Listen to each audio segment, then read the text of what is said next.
Hi, so I'm clearly in the mood to talk, and I've been asked a lot to talk about quantum magnetics and the PMMG4 Hybrid silicon carbide nano battery. That's a mouthful, isn't it? Now, the long and the short of it is, I have no idea. I mean, I've never had these things in front of me, so I haven't tested them, I haven't looked at them. I don't really know if they perform as it says out of the box, because who am I? I'm just some fat old boy in a shed in Kent, and I've never looked at these things, so I have no idea if they work as advertised or not. But I do know the price. This thing's $4,000. I mean, that's a ridiculous price. It's $4,000. So if I wanted to buy one of those and recharge my batteries, boy, am I paying through the nose for it. I mean, I could buy 80 batteries for that. I could just buy 2 batteries and a normal charger and recharge them for the next 30 years. Well, 10 years. And I would still pay less than $4,000. So the cost seems high. Now, having a look at it, it looks roughly like a glorified Bedini SSG to me.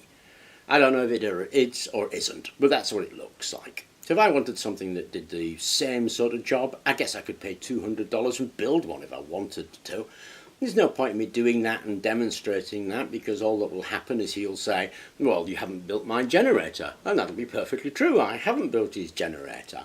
So I think I could replicate what he's doing for a couple of $100s. I don't think that I would pay that price when it's just cheaper to buy the batteries and recharge them. I mean, why would I do that? So on the cost side of things, it just seems too much for me. On the working side of things, I have no idea. I mean, if somebody wants to donate one, or the guy himself wants to send one, I'm happy to pull it to pieces and have a look and see how it might work. No worries at all. Chances of me buying one and doing that? Next to none. So my ability to talk about it and to analyse it obviously is extremely restricted, because it's just not something I've done or looked at. But in summary, would I buy it? Not a chance. Why? Far too expensive, as simple as that, really. On the battery side of stuff, well, you know, batteries are a curious thing. I mean, it doesn't take much to do an impressive video on a battery, and I'll give the guy this. His videos are awesome. They're really nicely produced and they're very convincing. But so what? I mean, we've taken a slice of magnesium 1 centimetre square and run that motor for something like 4 days. And there's a video on it. You can do that yourself if you like. I've done a video showing you exactly how to do that, and there's a ton of research on that. So if you had a look on Google Scholar, you can have a look at a load of different recipes on how to make your own magnesium battery that would last longer than this PMMG4 Hybrid Wonder battery, of which I note there is no research or test results on it either. I mean, when I make a battery, if I think it's going to be worth it, I send it off for test results. And those things cost like $10,000, $20,000, $30,000 to have done, so you don't do it that often. But I don't remember seeing any of that. Maybe there is something, maybe there's a white paper around on it or something. I haven't read it. If somebody's got that information and wants to send me that link, happy to have a look at it. If somebody wants me to send, if the guy himself wants to send one of his Wonder batteries, happy to have a play with it. I strongly suspect he won't, but that I don't believe they're for sale. I think on his shop he's got something called a graphene supercapacitor up for sale. But that's as far as it goes, really, on whether these things work or not. Quite simply, I don't know. Now, on the other side of things, would I buy one? Not a chance, they're far too expensive. Now, the other side, of course, is do I believe it? Well, I mean, there's an awful lot of buzzwords there, isn't there? I mean, nano, forever, free energy. It just makes you think, I don't know.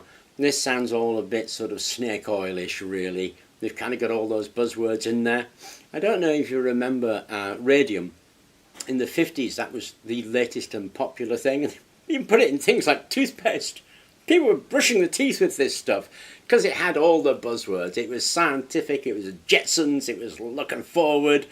And if you can latch onto that, of course, and that's the kind of advertising you want. It's free and it latches on, and I get a sense there's a degree of that going on there. I mean, you know, no harm, no foul. The guy is clearly trying to make sales and make a business, and if he feels that's the way to go, well, that's his choice. Doesn't convince me much. It's not something I would buy into, because I don't really go for that sort of stuff. I want to see something work, really.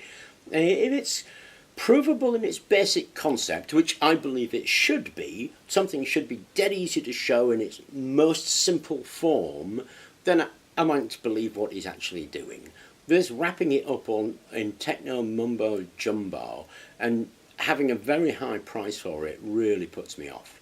But again, I don't think that says anything about whether it works or not, neither should it. If I get the thing in front of me and test it, I can talk about it. If I don't, I can't. But equally, I'm not going to buy one because I just don't believe what's being said. But it's a personal choice. I personally don't believe it. If that is something that is wrong, well, hey, I can live with that. I'm wrong very, very often. But equally, I was asked to say a few things about it. Those are my thoughts around it, really. I hope it was of help, and thank you very much for watching.